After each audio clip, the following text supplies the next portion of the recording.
da Fiel.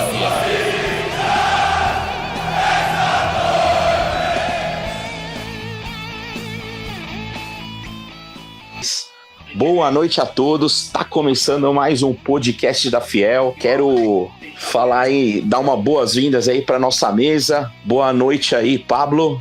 Opa, boa noite, Marcelo, boa noite, Fiel. É isso aí, Pablo. Boa noite, Julião, o homem da notícias. Boa noite, bando de loucos, saudações corintianas pra todo mundo aí. É isso aí, Julião. Boa noite, Helder. Boa noite, Fiel. Boa noite, nação corintiana. Vai, Corinthians. É isso aí, gente. Vamos falar sobre a rodada aí do Campeonato Brasileiro. Ontem teve jogo, Corinthians teve aquele empate contra o Vasco lá na Arena Amazônia. O que vocês acharam do jogo, cara? Foi um empatezinho que podia ter saído com uma vitória, né? O Vasco, né, cara, era o time que ainda não tinha pontuado, entre aspas, chegando na atualização. A gente, entre aspas, deu um pontinho pro Vasco. Mas em contrapartida, o time não jogou pra frente, né, cara? E teve diversos fatores. Deu a entender que tava muito calor lá em Manaus. Até o Vasco mesmo não tava jogando com... O gol que a gente sofreu foi numa penalidade de malandragem.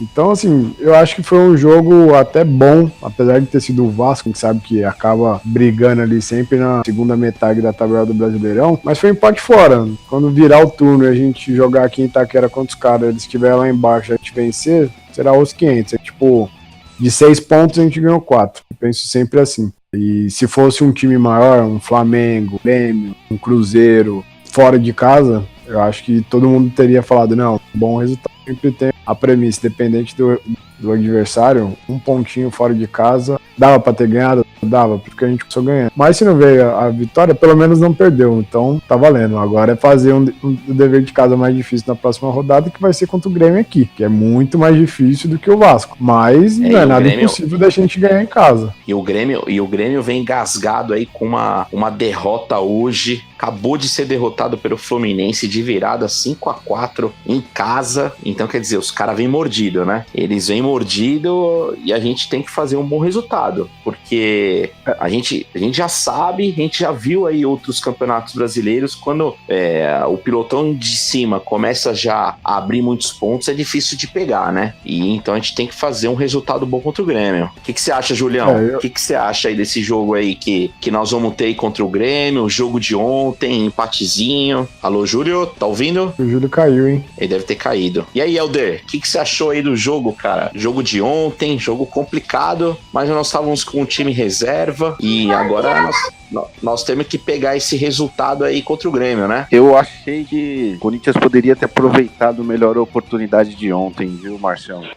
Também achei isso. Eu acho que é um adversário que quem quer ser campeão não pode se dar o luxo de perder pontos, né? O Vasco vinha mal, não tinha feito nenhum ponto até então no campeonato, perdeu pro Atlético Paranaense, perdeu em casa depois pro Atlético Mineiro, mesmo o Corinthians estando com um time reserva, o time do Corinthians é melhor, o elenco do Corinthians é mais qualificado. Eu acho que esse problema de fazer o gol e recuar demais, né? Eu acho que é uma coisa que o nosso time, o nosso treinador poderia rever esse conceito, porque a tendência é você atacar mais o adversário, porque ele tá em um momento fragilizado, né? Acabou de sofrer o gol. Se o Corinthians vai pra cima ontem, tinha feito mais gols. E não sei se você percebeu isso, mas era absurdo os buracos que a zaga do Vasco deixava. Exatamente. Teve um lance que eu vi o Carlos Augusto entrando sozinho na área, não tocou, não chutou, não fez nada, aí o zagueiro conseguiu vir e tomar a bola dele. Sim. E era assim, são lances que você tem que matar o jogo, cara. Exato. E assim, ontem, falando no Carlos Augusto, né? Ontem ele fez uma partida muito abaixo, errou muitos passes, fez um pênalti infantil, né? Deixou muito a desejar na parte da marcação. Já tinha deixado a desejar no jogo contra o Bahia, na primeira rodada, né, na parte defensiva, e na base ele não era um lateral, ele era um zagueiro que jogava pela esquerda, eu lembro bem disso. O lateral era o Guilherme Romão, se eu não me engano, e outro menino depois, que acho que foi até integrado ao profissional agora, depois vocês podem confirmar. Ele era o zagueiro pela esquerda, então ele tem que ter a noção do espaço, né, da cobertura. Não pode ser muito afobado também. O Rossi foi malandro, percebeu que ele estava chegando afobado, deixou o corpo, né, daquela travada, quem joga a bola sabe, deixou o corpo e deixou o caminhão bater, né? Exatamente. Nas circunstâncias, né, que a gente enfrentou o nosso adversário, eu acho que foram 2 pontos perdidos aí de maneira besta. Não pode perder ponto para time que tá lá embaixo na tabela, como é o cenário que a gente prevê pro Vasco. Exatamente, porque você perder pontos para um time que tá lá embaixo, cara, lá na frente vai fazer uma falta, e é aqueles pontos que te deixa fora de uma Libertadores, fora de uma briga por um título. Apesar de estar começando agora o campeonato, ainda os times estão se achando, mas logo logo os times da Libertadores já estão mais focados no Campeonato Brasileiro, e aí tudo fica mais difícil, né? E aí, Julião, voltou? Teve uma queda aí de Agora eu tô de volta. Eu acho que foi a conexão aqui. Aí eu desconectei, voltei, e agora eu tô escutando geral aí. Tô de volta aí. Maravilha. O que você achou do jogo de ontem aí? Tuas considerações? Eu achei um jogo meio fraco do Corinthians. Não achei um jogo muito bom, não. Tinha que ter aproveitado melhor a chance, mesmo com o time misto. Teve erros aí, como até o Elder falou, do Carlos Augusto. Exato. Foi erro infantil. O Matheus Vital, pra mim, foi o melhor em campo. Jogou super bem, ajudou bastante a equipe. Só que jogo assim, titular, né? Merece. Tá merecendo mesmo. Só que jogos assim não podia vacilar. O Vasco que tava vindo de vários vacilos, pressão imensa pra eles. Só que parecia que o jogo ontem foi mais do jogo dos compadres, assim. Parece que não tava muito interessado em vitória. Ficou empate, ficou bom e acabou, assim. Não vi muita determinação de ambas as equipes. O Vasco tudo bem, porque a equipe tá fraca, né? Mas a parte do Corinthians não vi muita batalha, não. É uma coisa que eu tô achando que tá esquisito. Tem muito jogador no departamento médico, não estão voltando pra jogar. Pô, nós temos um elenco aí que, pô, o André Sanches contratou bastante gente, então daria pra fazer um grupo um pouco maior pra não ter, os caras não ficarem cansados. Não sei o que tá acontecendo. Só se estão guardando eles pra... só se estão separando, guardando eles, reservando o jogador pra utilizar na Copa do Brasil. Só que é bom colocar eles pra começar a se readaptar no Brasileirão, que se já utilizar eles direto na Copa do Brasil, eles nem se readaptaram, é mais arriscado. Exatamente, e nós vamos pegar uma pedreira, né? A gente vai pegar aí o Flamengo logo de cara nas oitavas, não vai ser fácil o jogo. O Flamengo passa uma situação difícil aí no Campeonato Brasileiro, na Libertadores. Essa semana eles vão ter um jogo-chave, né? Pra ver se classifica ou não. E assim, se acontecer uma tragédia de eles não se classificarem na Libertadores, eles vão vir com tudo pra cima de nós no campeonato, na Copa do Brasil. Então a gente tem que se ligar. E eles já foram eliminados ano passado, né? Exatamente. Eu espero que o Carille entre com uma força total contra o Grêmio. O jogo vai ser em casa ou vai ser fora contra o Grêmio? Não, é em casa, tá certo. Na arena. É em casa. Tem que jogar, a torcida vai ter que empurrar, os caras vão ter que tirar esse resultado do Grêmio. Porque não dá pra perder mais ponto, não. Porque o Grêmio já perdeu hoje. Aí, essa semana aí, quarta-feira, ele já vai ter a Libertadores também, que é vida ou morte pro Grêmio. E aí, começa o Brasileirão pra eles. De novo. E eu sou a favor desses times brasileiros se classificar na Libertadores, até para dificultar aí a vida do Palmeiras, né, que vem bem, e outra, né, eles dão mais foco nesse campeonato e deixa mais o Copa do Brasil, deixa Sul-Americana, deixa para nós que estamos disputando esse ano, né, ganhar. Eles não dão tanto importância, né, só se sofre uma eliminação, aí se dedicam a outro campeonato. Com certeza. E o que você tem de informação aí, Julião? Você que é o homem das notícias, cara. O cara que não perde nem jogo de buraco do Coringão. Mudar um pouco de assunto, falar do futebol feminino. Hoje de manhã teve o jogo lá, mais uma vitória do futebol feminino. Dessa vez foi pelo Campeonato Paulista. Jogou na Rua Javari, no bairro da Moca, ganhou de 4-0. Pelo que eu tô vendo, bom campeonato né? Bom. Então, tô fazendo um bom campeonato. O destaque do time geralmente tem sido a Cacau. Que legal, Ela tem sido até convocada pra seleção. Eu lembro quando elas faturaram aquela Libertadores de 2017, o destaque também foi a Cacau. Ela tem jogado muito bem, tem continuado jogado bem no Corinthians. Aí a gente vê que tá sendo feito várias contratações, né, pro futebol feminino. Tem sido bem reforçado. O time do Corinthians feminino é o time a ser batido, porque tá indo muito bem. Tá de parabéns. Tá bem melhor que o time masculino. Como diz o Neto, diga-se de passagem. As meninas da Fiel fazendo bonito. Então, tá indo bem. Futsal também tá indo bem. Futsal ganhou, né? Ganhou mais um. Jogo, foi ontem? Foi ontem na Liga Nacional de Futsal. Destaque do jogo foi o Nenê, que fez 3 gols. O Corinthians ganhou de 4-2 do Marreco. Legal. O Corinthians tinha faturado também. Essas vitórias aí das meninas, do futsal. Então, referente à vitória das meninas, tá tendo tanta repercussão aí que o próximo jogo será quinta-feira, às 8h30 no Pacaembu. Então até o mando das meninas vai ser, né, na nossa saudosa Maloca Eterno Pacaembu. E talvez até vou no jogo, hein? Eu acabei de olhar no Fiel Torcedor aqui, tava disponível lá, R$9 só o jogo. Baratinho. Então, legal pra acompanhar um joguinho no Pacaembu, hein? Sim, eu adoro quando tem jogo no Pacaembu, quando é assim, alguma outra categoria que não seja profissional ou masculina. Eu já fui em sub-20, vi o próprio Carlos. Tudo jogo lá no Pacaembu, normalmente nesse horário.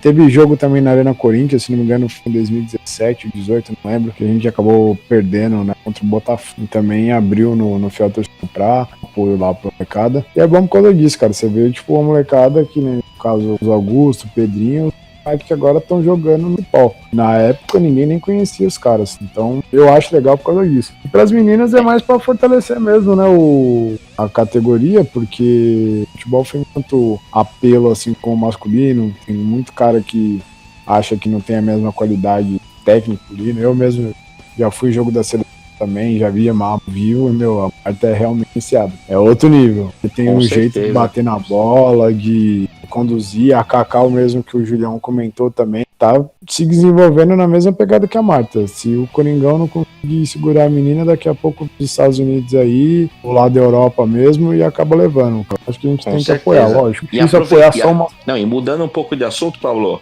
desculpa te interromper, você falou aí do Pacaembu, saiu a notícia aí que o André Sanches não vai fazer a reforma no gramado da Arena Corinthians. Então, a gente que tinha uma expectativa aí de ir assistir alguns jogos no Pacaembu, não vai rolar mais, vamos ficar na nossa casa, aí até a Copa América, até a entrega do estádio para Conmebol, né? O que você acha, Alder? Deixar de jogar no Pacaembu e jogar na nossa casa aí? A gente tava esperançoso para quem gosta do Pacaembu, né? Assistir uns joguinhos lá.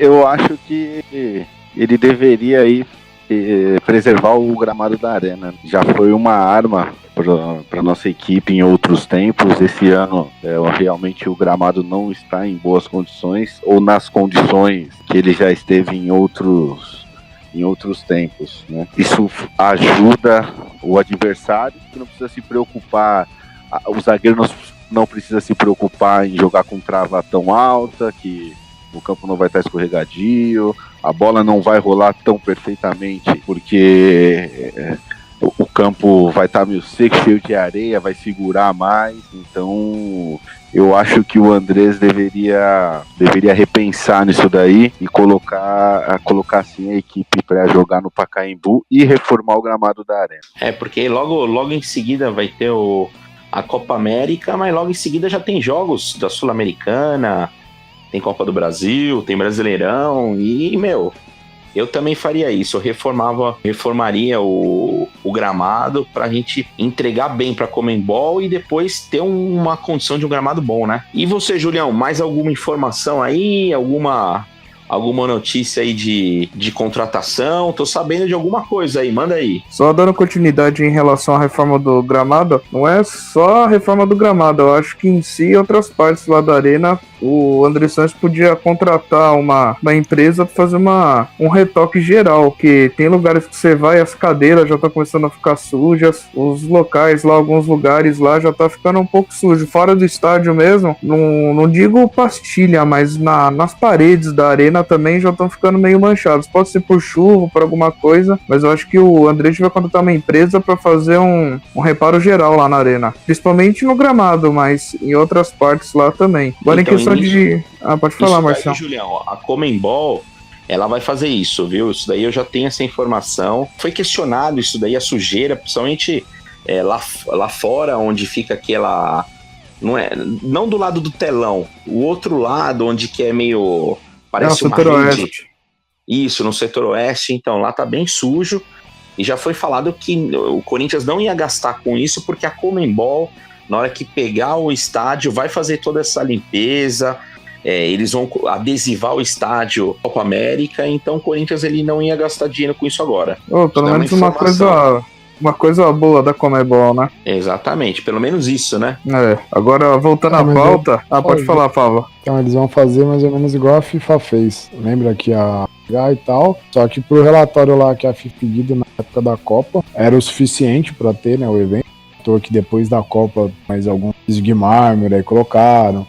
As arquibancadas que não estavam no acabamento concreto, as cadeiras, etc, os que já colocaram. Eu acho que a Conmebol que ela vai fazer a adesivagem é aquela parte onde tem Arena Corinthians, onde tem aqueles painéis de LED que tem entre a Priores e a Oeste. Eles colocam na parte da Copa América, faz toda aquela identificação visual no estádio.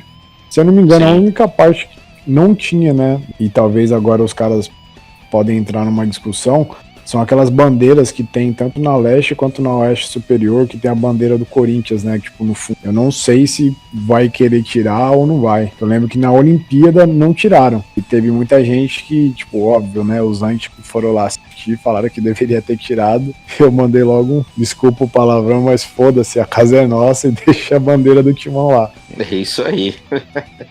E você tem informação aí, Julião, de contratação, jogador que tá vindo aí pro Coringão? Por enquanto, somente 2.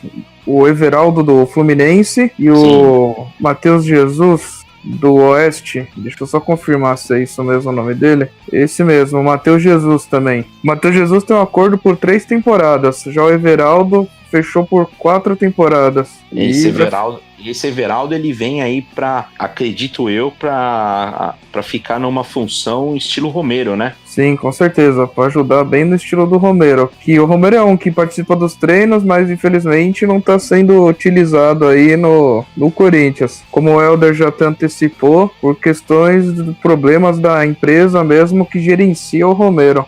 Não entrou em acordo com a diretoria do Corinthians e deu nisso. Aí no lugar dele tá vindo o Everaldo, pelo que comentários que eu andei pesquisando e vendo nas redes sociais, ele é bem elogiado. O pessoal lá do Fluminense ficou até triste que ele foi embora. Vamos ver se ele nos ajuda. Que o Fluminense tem se tornado o Bragantino uns anos atrás. Os jogadores de lá que tá vindo tudo pro Corinthians. E ele nem entrou, ele foi tirado da relação da partida de hoje contra o Grêmio, né? Ele nem entrou em campo hoje, cara. Já veio pro Rio. Acredito que ele não vai cumprir mais se eu não me engano, até o final de maio. Era o contrato dele de empréstimo com o Fluminense. Acredito que ele deve se apresentar o quanto antes aí pro Coringão. Só não sei se ele vai poder jogar, né? Acho que o Brasileirão ele tá liberado. Só a Copa do Brasil e Sul-Americana que não. Mas no Brasileirão vai poder utilizar ele sim. Ele jogou pelo Fluminense na Sul-Americana e Copa do Brasil? Com certeza. Jogou, né? Então, eu vi notícia também aí que é uma dor de cabeça pro Corinthians, porque vai contratar um cara que dos próximos 3 campeonatos que o Corinthians vai jogar, ele só vai poder jogar o brasileiro. Aí imagina, o cara começa a destruir no brasileiro e não pode usar na Sul-Americana na Copa do Brasil. Ficou meio sentido nessa contratação. Eu pelo menos achei. Eu ia falar sobre isso, que ele só vai poder jogar no brasileiro, né? Ele já jogou pela Sul-Americana e pela Copa do Brasil, já jogou as 2 competições pelo Fluminense. O contrato dele com o Fluminense ia até o dia 17 de maio agora, né? Então, como eles já encerraram a negociação, o Corinthians ele foi sacado ontem da concentração, né? E acho que até o final dessa semana ele se apresenta lá no CT Joaquim Grava. Tem um outro jogador também, acho que é um lateral esquerdo, que está chegando no Corinthians, que é da Ponte Preta, é Matheus, esqueci o outro nome dele, mas é Matheus também. Eu não sei se o Júlio tem essa informação, mas o Corinthians se acertou também com o lateral esquerdo, que vem da Ponte Preta, um jovem. Eu não tenho essa informação, não. É o Matheus Alexandre, se eu não me engano. Qual posição que ele joga, vocês têm? Tem um lateral aqui chamado Matheus Alexandre. Ele é lateral esquerdo, se eu não me engano. Isso, só que ele vai ficar até o final da Série B com a... Ele foi vendido pro Corinthians, mas ele vai ficar na Ponte até o fim da Série B. É Matheus Alexandre. Que não falta no Corinthians é Matheus, hein? É verdade. Que ele fique na Ponte Preta esse ano, né? Tem aí um período de evolução e volte e venha, né? Se apresente bem no Corinthians no 2020. Com certeza. E é isso aí, gente. Então, final de terceira rodada, Campeonato Brasileiro 2019. Estamos em 11º com 4 pontos. Vamos ter que remar aí. Vamos ter que remar. Quem sabe a gente pega uma Libertadores, briga por um título, que vai ser difícil. Mas aqui é Corinthians, né? Sempre pensando positivo. E as últimas considerações? Manda aí, Alder. Olha, eu acho que assim, difícil não deveria ser pelo elenco que nós temos, né? Por todo o investimento que foi feito nesse ano, trouxemos bons jogadores que seriam titulares em outras equipes. Eu acho que o Corinthians tem sim a obrigação de, neste ano, brigar pelo título.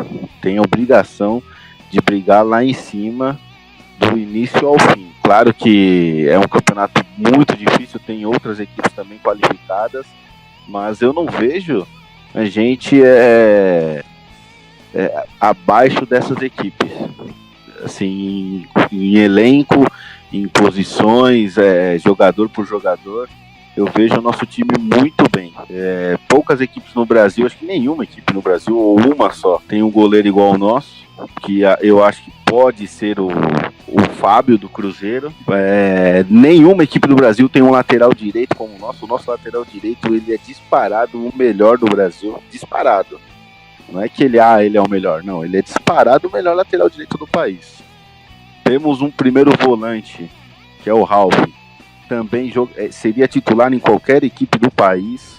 O Júnior Urso também. Os nossos atacantes brigariam também aí para ser titulares em muitas equipes do país. Wagner Love, Bozelli, o Gustavo. Então eu acho que assim, nós temos a obrigação de brigar pelo título. Assim, na minha visão, a gente tem um bom elenco, que nem você falou aí. Nós temos posições aí com jogadores que quase nenhum time tem aqui no Brasil, mas é aquela coisa, entrosamento, né? E a gente vê aí nos últimos jogos do Corinthians que tá difícil o entrosamento. Cada jogo o Carille entra com uma formação, com outro jogador, e aí ele fala que a equipe tá cansada. Concordo, a gente veio aí de umas batalhas aí terríveis, de um título do Campeonato Brasileiro, de Campeonato Paulista, que não foi fácil. Mas a gente vê aí que o Corinthians, principalmente o Carille, né? Ele vai tentar beliscar mais um título aí, ou seja a Copa do Brasil ou a Sul-Americana. E espero que ele dê foco no Campeonato Brasileiro, né? Porque um título brasileiro agora não caía bem, né? E o que você acha aí, Pablo? As últimas considerações aí. Antes de tudo, Helder, qual que é teu resultado aí pro jogo de sábado? Teu palpite, Corinthians e Grêmio, em casa. Sofrido, né? 1-0, aquele joguinho que nós iremos sofrer e contar muito com o grande guerreiro Cássio. É isso aí. E aí, Pablo, suas considerações e palpite pro jogo também? Então, também fiquei sabendo que hoje deve ter tido um regenerar aqui, normalmente tem sábado. Amanhã parece que folga, um dia aí sem futebol. Por um lado é bom, porque quem sabe o calendário é puxado, talvez ser. Eu tô chutando, mas até a parada da Copa América eu acho que vai ser a última folga que eles vão. Depois é jogo, eu acho. Até a parada da Copa América vai ser nessa pegada. Tem que torcer pra não ter mais lesões. Os caras que estão lesionados também, principalmente sábado. Então, meu palpite, pensando nesse retorno aí de Urso, Gustavo, o próprio Fagner, que foi poupado ontem, uma galera quem sabe que tem peso, que os titulares aí que melhores brasileiros, eu creio que seria um 2-0. Eu ainda não vou palpite elástico, cara elástico, porque o time tá meio devagar. melhor 1x0, 2x0, que assim é mais fácil de acertar. Creio que 2x0. E depende também, né, daquilo que a gente tem comentado no podcast, depende do desempenho do Grêmio na Libertadores. A gente sabe aí jogar, e logo na sequência vai ter jogos no sábado e na quarta-feira.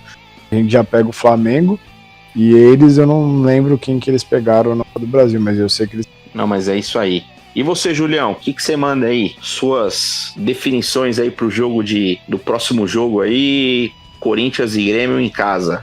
Como o Corinthians nunca foi fácil e nunca será fácil, acho que durante o campeonato o Corinthians vai conseguindo aí boas posições. Que o estilo do Carille, pelo que eu vejo aí, muitos até comentam, o estilo dele é algo diferenciado, é por adaptação. Dependendo do tipo do jogo, competição, ele planeja o esquema tático, planeja o time e bota lá pra jogar. E muitas das vezes a gente até é surpreendido. Mas quanto o Grêmio, eu acho que vai ser aquele jogo maravilhoso, aquela super, hiper goleada de 1x0. Ah, mas é isso aí. Eu vou dar um palpite aí de 2x1. Vou repetir meu palpite contra o Vasco. Eu acredito que vai ser 2x1 aí. Vitória do Coringão aí. Se for parar pra ver, dependendo de como for na Libertadores, o Grêmio vai vir desesperado. E os times do Sul têm o carinho especial pelo Corinthians, né? Então, eles vão fazer de tudo pra ganhar da gente. Ano passado ganharam da gente aqui na Arena. Agora vamos ver esse ano, né? Vamos reverter isso daí. É isso aí, gente. Então tá bom, gente. Mas, tá ficando... assim, a última consideração. Pode falar aí, mas eu acho que o Grêmio ele vai vir até mais aliviado no próximo sábado, né? Porque o jogo de quarta-feira pro Grêmio é tranquilo, é em casa. O Grêmio já entra classificado, né? Praticamente, um empate classifica o Grêmio. Então, eu acho que pro sábado, eu acho que eles vêm com reserva. Eu acho que eles vão conseguir a classificação, como o Márcio falou, é até bom pra gente que eles consigam a classificação. Eu acho que vai ser um jogo mais tranquilo, não vai ser tão difícil assim, não. Tomara. Tomara. Precisamos desses 3 pontos aí, pra colar aí na dianteira. Então tá bom, gente, tá ficando aí mais um podcast. Como o Corinthians não ganhou, não vamos ter a narração aí do gol, e vamos torcer aí contra o Grêmio aí, que a gente faça uma boa partida. Tá bom, gente? Boa noite a todos aí, boa semana, valeu!